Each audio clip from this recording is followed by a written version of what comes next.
ये हमारी अ, जो रॉन्डा बर्न लेखिका है उनके द्वारा लिखी हुई पुस्तक है जादू, जिसका स्वाध्याय हम लोग कर रहे हैं। इसमें इन्होंने कुछ अभ्यास बताए हैं, तो आशा करती हूँ आप सभी वो अभ्यास कर रहे होंगे। और आज है 10वां दिन। 10वां दिन मतलब 10वां अभ्यास। तो हर एक पर जादू की धूल का छिड़काव करें। तो ये उन्होंने कहा है रॉन्डा बर्न ने कि हर एक पर जादुई धूल है उसको हमें छिड़कना है। कोई भी कर्तव्य इतना अत्यावश्यक नहीं है जितना कि धन्यवाद लौटाना। मतलब कोई भी कर्तव्य है या कुछ भी है, वो इतना जरूरी नहीं है, उसको आप छोड़ भी सकते। लेकिन अगर आपको किसी ने धन्यवाद दिया है तो उसे अवश्य ही धन्यवाद लौटाना है। वो कब लौटेगा? जब हम दिल से उसके प्रति कृतज्ञ होंगे। प्राचीन आध्यात्मिक ग्रंथों में बताया गया है कि इस दिल से किसी व्यक्ति को जो देते हैं वह 100 गुना होकर हमारे पास लौटता है। इसलिए कृतज्ञ हूं। किसी व्यक्ति से आपको जो मिलता है उसके लिए उसे धन्यवाद देना आवश्यक है, बल्कि आपके जीवन को बेहतर बनाने के लिए अनिवार्य भी है। अत्यावश्यक है अर्थात आपके जीवन को बेहतर बनाने के लिए वह अनिवार्य है। कृतज्ञता एक शक्तिशाली ऊर्जा है, और आप कृतज्ञता की ऊर्जा को जिसकी भी ओर निर्देशित करते हैं वह उसी ओर मुड़ जाती है। आप कृतज्ञता की ऊर्जा को चमचमाती जादुई धूल जैसा मान सकते हैं। आप इसकी कल्पना कर सकते हैं, जो कृतज्ञता है वो जो धूल के कण होते हैं चमकदार, वो उस तरह की है और उसका हमें छिड़काव करना है। जब आप किसी से प्राप्त चीज के बदले में कृतज्ञता व्यक्त करते हैं तो समझ लीजिए कि आप सचमुच उस जादुई धूल का छिड़काव कर रहे हैं। जिस भी व्यक्ति पर आप जादुई धूल छिड़कते हैं उसकी शक्तिशाली और सकारात्मक ऊर्जा उस व्यक्ति की ओर पहुंच जाती है और उस पर असर डालती है। जिस पे भी हम अगर इसकी जादुई धूल का छिड़काव करते हैं तो उसकी सकारात्मक शक्ति बढ़ती है और वह शक्तिशाली होता जाता है। हम में से अधिकतर लोग हर दिन बहुत से लोगों के संपर्क में आते हैं, चाहे वह फोन हो, द्वारा, ऑफिस स्टोर्स, रेस्टोरेंट, लिफ्ट, बस या ट्रेन में आमने सामने हो। हम जिन लोगों के संपर्क में आते हैं कई मामलों में वे हमारी कृतज्ञता के हकदार होते हैं, क्योंकि हम उनसे कुछ प्राप्त कर रहे होते हैं। आपने कई बार देखा होगा ट्रेन में सफर करते हुए कुछ लोग होते हैं, सीट नहीं होते हुए भी कहते हैं, नहीं नहीं आप तो बैठ जाओ, और खसकने की कोशिश करते हैं। मतलब हम लोगों को जगह देने की कोशिश करते हैं, तो मतलब वो हमारी कृतज्ञता के हकदार हैं। उन सेवा देने वाले लोगों के बारे में सोचें जिनसे आप आम दिनों में मिलते हैं, जैसे वे लोग जो स्टोर्स, रेस्टोरेंट में काम कर रहे हैं, बस या टैक्सी ड्राइवर, कस्टमर सर्विस की कर्मचारी, ड्राई क्लीनर्स, आपके ऑफिस के कर्मचारी हैं। जो लोग सेवा क्षेत्र में काम करते हैं वे आपकी सेवा के लिए स्वयं को दे रहे हैं और आप उनकी सेवा प्राप्त कर रहे हैं। यदि आप उनकी सेवा के बदले में धन्यवाद नहीं देते हैं तो मान लीजिए कि आप कृतज्ञ नहीं हो रहे और अच्छाई को अपने जीवन में आने से रोक रहे हैं। अगर हम उनके प्रति कृतज्ञ नहीं हैं, धन्यवाद नहीं देते हैं, और जरूरी नहीं कि सामने ही हो, अगर कोई व्यक्ति बाहर से दूर से अपना काम कर रहा है, आपके जिस कमरे में आप बैठते हैं ऑफिस में उसकी सफाई करके जा रहा है, तो जरूरी नहीं है कि सामने ही हो, आप दूर से भी उसका धन्यवाद अदा कर सकते हैं। तो ये उन्होंने सभी के बारे में बताया है, जितने भी लोग हैं उनके बारे में, कि आपको सभी के प्रति कृतज्ञ होना है। चाहे आपका वो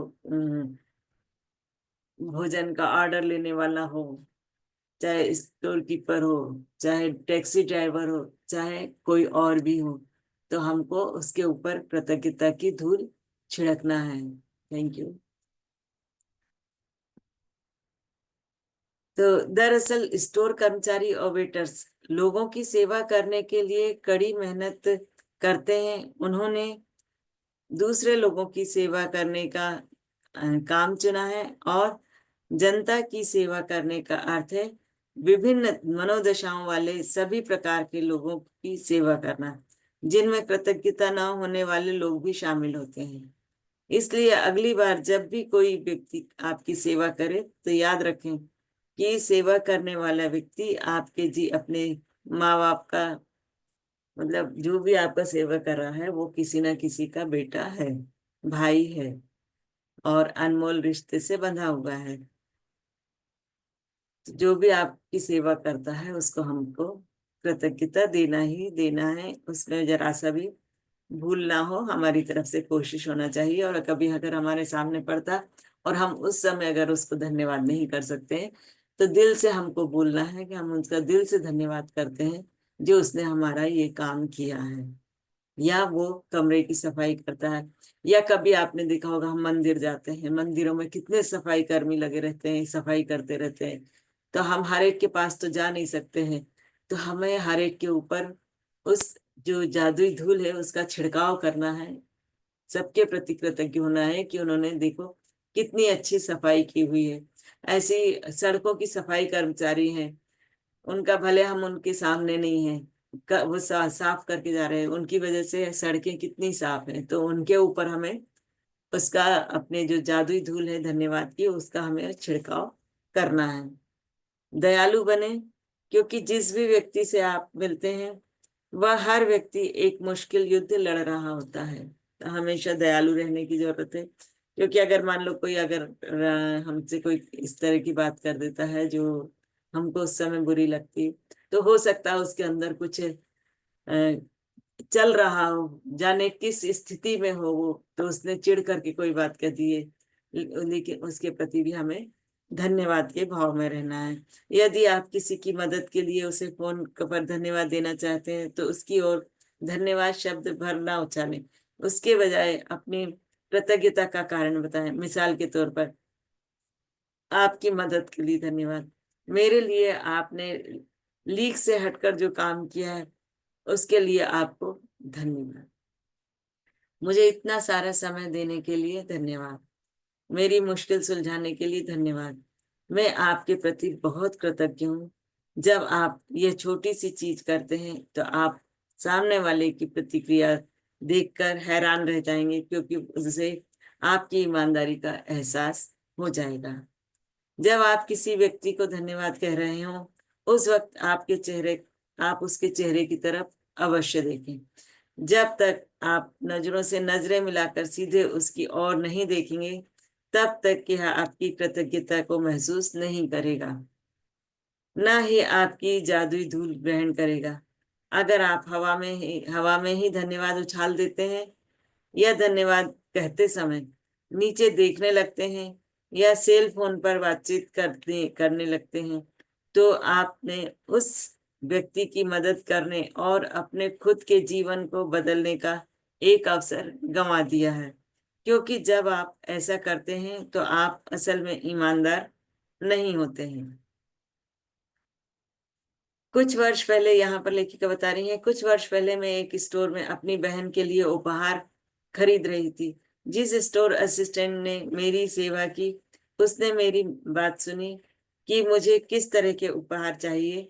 फिर उसने उस आदर्श उपहार की तलाश की, इस तरह करने लगी मानो वह खुद अपनी बहन के लिए उपहार तलाश रही हो।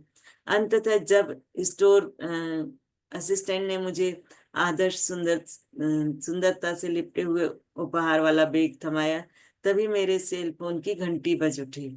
मैं फोन पर बात करने लगी और बात करते करते स्टोर के सामने वाले द्वार तक पहुंच गई। तभी अचानक मैं विचलित महसूस करने लगी।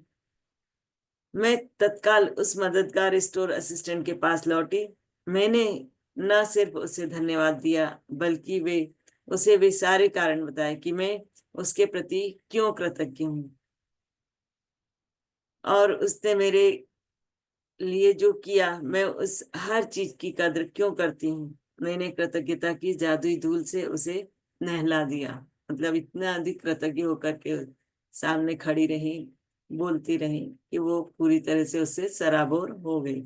देखते ही देखते उसकी आंखों से आंसू भर आए और उसने उसके चेहरे पर इतनी चौड़ी मुस्कान खिलाई जितनी मैंने पहले कभी नहीं देखी थी। तो उसकी कृतज्ञता सुन करके वो खुद भी भावुक हो गई और आंखों से आंसू बहने लगे। तो ये कृतज्ञता का उन्होंने धूल के बारे में बताया है कि हम किस तरह से किस किस लोगों को धूल छिड़क सकते हैं उसकी कृतज्ञता की। ये इसमें मतलब ये जितना भी है वो सब और सबके बारे में ऐसे ही थोड़ा थोड़ा बताते चले गए हैं। तो सिर्फ हमारे को ये मानना है कि हमको हर व्यक्ति के प्रति कृतज्ञ होना है, चाहे वो सफाई कर्मचारी हो, चाहे कचरा उठाने वाला हो, चाहे कोई भी हो, हमें सबके प्रति दिल से कृतज्ञ होना है। कचरे वाला है तो कचरा हमारे घर से लेके जाता है तो घर की साफ सफाई हो जाती है, हमारे घर के सामने कचरा नहीं पड़ा रहता है अगर झाड़ू लगा कर जाता है झाड़ू वाला तो। जादुई अभ्यास क्रमांक 10, हर एक पर जादू की धूल का छिड़काव करें, अपनी नियामतें गिने। पहला है जिसे हम करते चले आ रहे हैं वही हमें आगे करते जाना है, उस सूची को पढ़ना है, धन्यवाद धन्यवाद करना है। आज ही अपनी सेवा करने वाले 10 लोगों पर जादुई धूल का छिड़काव करें जिनसे आपको लाभ होता है। आप उन्हें सीधे धन्यवाद दे सकते हैं या फिर मन ही मन उनकी प्रशंसा करके धन्यवाद दे सकते हैं। उनकी दी हुई सेवा के लिए कृतज्ञ महसूस कर सकते हैं। आज रात आज रात सोने से ठीक पहले अपना जादुई पत्थर एक हाथ में थामे और दिन भर में हुई सबसे अच्छी चीज के लिए जादुई शब्द धन्यवाद कहें। चौथा है कल के अभ्यास को आज ही पूरा पढ़ लें क्योंकि 11वें दिन का अभ्यास सुबह जागने के साथ ही शुरू हो जाएगा होता है। तो यह हमारा आज का था 10वां दिन कि हमें हर एक व्यक्ति के ऊपर जादू की धूल छिड़कना है, यानी सबके प्रति कृतज्ञ होना है।